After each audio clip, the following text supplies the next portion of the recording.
Hey guys, welcome to my channel. This is Nox Empress.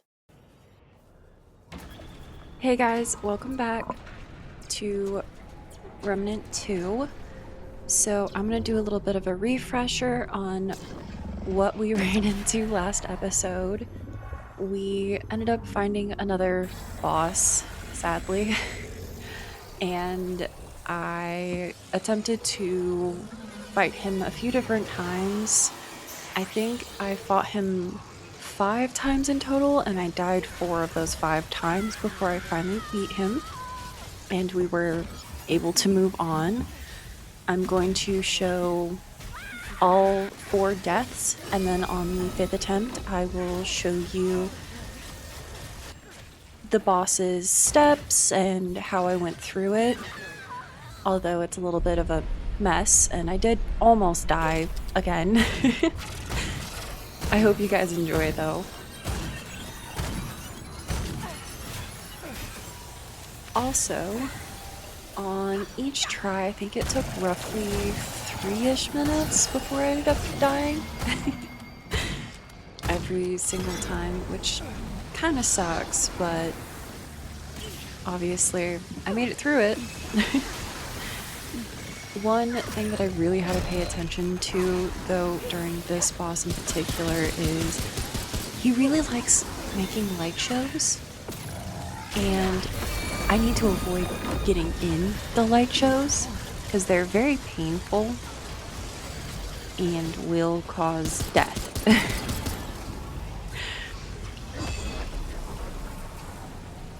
He also has a habit of using the little orb he holds onto and placing it, making a little black hole, which has very strong gravity and can be a pain to avoid when you're not paying attention, trying to dodge everything else he's throwing at you. Which, as you'll notice, he uses it repetitively, and it does catch me off guard multiple different times and almost kills me. Which is just... it was so annoying to deal with. It was very frustrating and caused me to take a few breaks in between each death that I had. So there is quite a bit cut out. It also just so happens to be the spot that takes the most damage when fired at, which was really annoying. I did attempt a few different times to try to fire at it while it was in its little black hole mode, which failed for the most part, and reminded me why I needed to just move out of the way versus attempt to get any shots in. I honestly got pretty lucky the final time around because I had figured out relatively quickish what points needed to be hit, and my little quirks for the guns that I had, because last boss taught me a very, very important lesson to use the tools I have, because it makes things easier. Who would have guessed?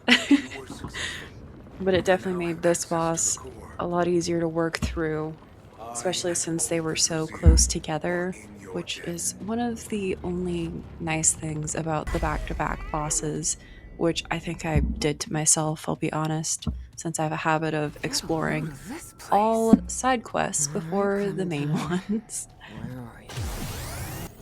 I will also mention that whenever I went to the new zone, the Labyrinth, I hate to say this, took me around 3 minutes to figure out that I needed to destroy the little cube, because I was not paying attention and trying multiple different things.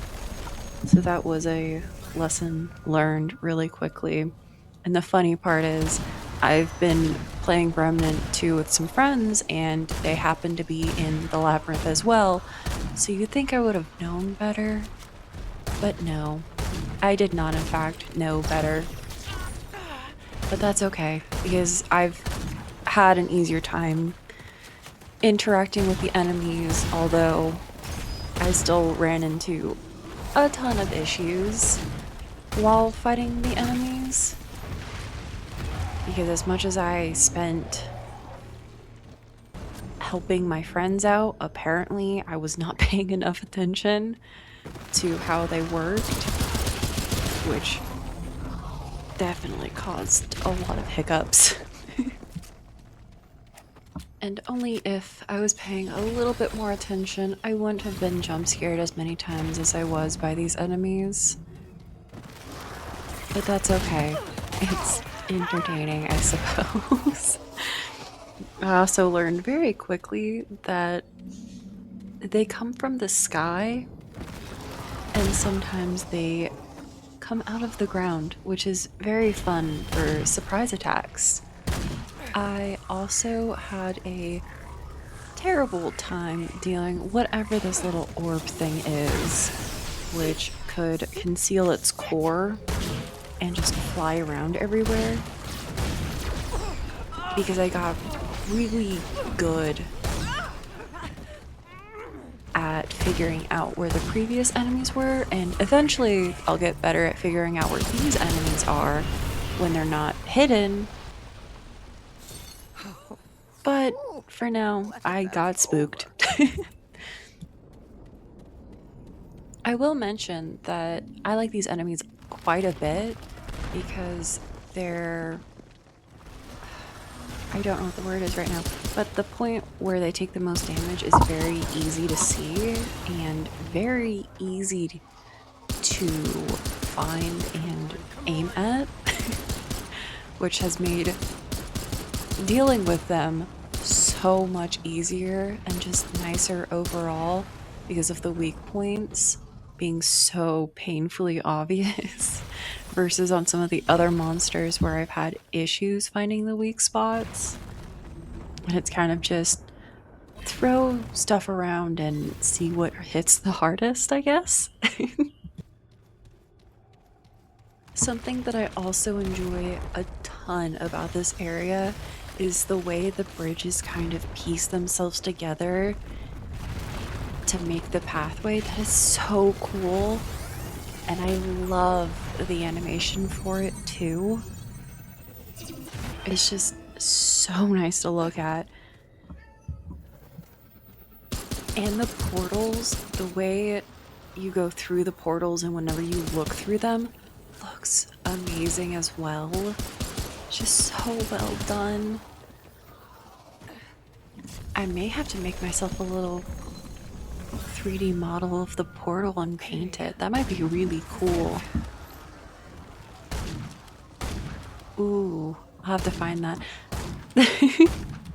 I should probably mention as a side note, I do make arts and crafts 3D models and things like that on the side, although I don't talk about it too terribly much on my channel because I haven't decided if that's something I want to share online or not.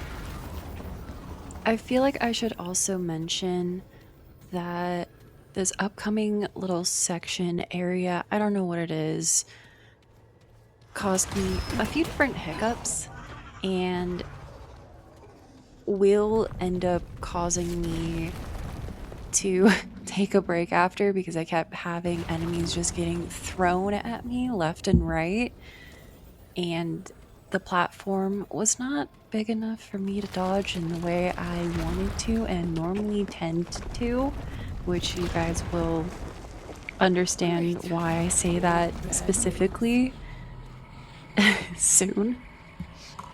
I will also mention that the larger of the enemies animation was super cool and I liked the way it looks, but it's so annoying how much health it had and the attack pattern it has as well was a pain to manage, which as you will notice, ended up in my demise. And sadly, the end of the video for this week. See you guys later.